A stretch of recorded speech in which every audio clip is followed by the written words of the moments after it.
like with all the teachers that I've learned from, you know what to do with your voice to keep it safe, you know what not to do, you learn your vocal limitations. For people who want to get into it, obviously take as many classes as you can. And if you haven't gone to college yet, then I would highly recommend getting a degree in vocal performance.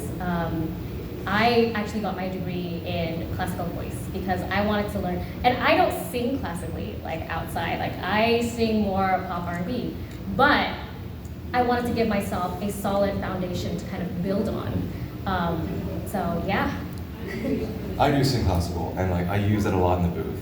Yeah. Well, actually, I say that, but most roles I book is for cinematic, so like it's more breathy, which is weird because I'm classically trained. Yeah. And the point is to not be breathy as a classical trained singer. But yeah, it's mostly like singing. Most of singing is 80% breathing. Yeah. Your support and how you're breathing, and then as you speak or sing, how are you using that breath, and what muscles are being engaged. So it's a very helpful degree to transition into voiceover, because you know how the voice works, you know about placement, resonance, and then also you know the warm-ups to make sure your chords are working properly. If it's dry that day, like I'll steam before a session, inhale steam. If I'm doing like a really intensive thing, I could feel myself swelling, 2 ibuprofen right before, like an hour before I have to like do the really heavy stuff, and that'll reduce the swelling. And then again, like I do vocal warm-ups every day.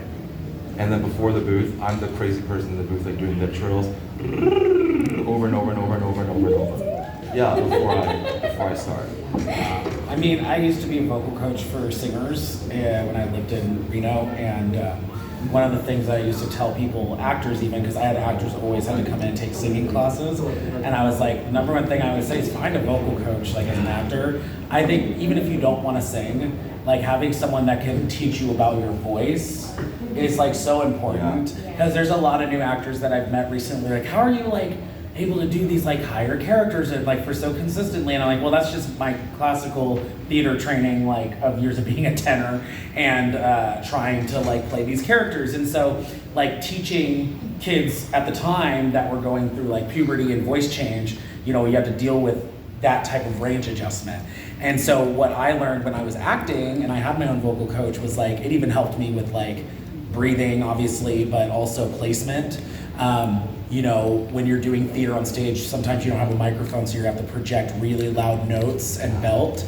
And so to me, that is the equivalent of trying to do like a scream in an anime for like, you know, 10 seconds or whatever, and for 4 hours long or whatever. So I always tell new actors, like, you know, acting coaches are great, obviously, you want to learn the acting, that's what the base of voice acting is, but it doesn't hurt to also have a vocal coach who can be like, hey, here's some great vocal warm-ups, this is where your range sits, let's expand that, let's help you get your range more comfortable, because it is a muscle, so. Totally. Yeah. And a little bit of a different angle that I kind of want to touch on is also just getting comfortable with your natural voice. You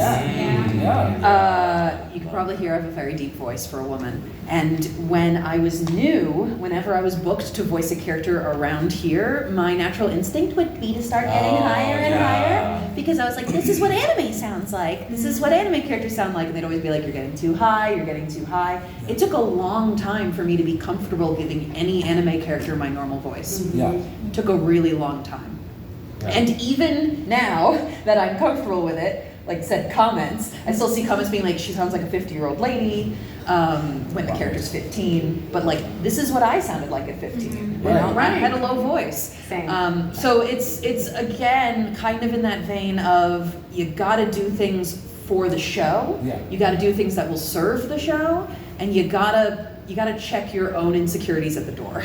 So good. If your insecurity is about your natural voice, you gotta be able to put that away and be like, if you just want normal me, here it is. I need to hear that. Oh, that was so good. Oh my God, that was so good.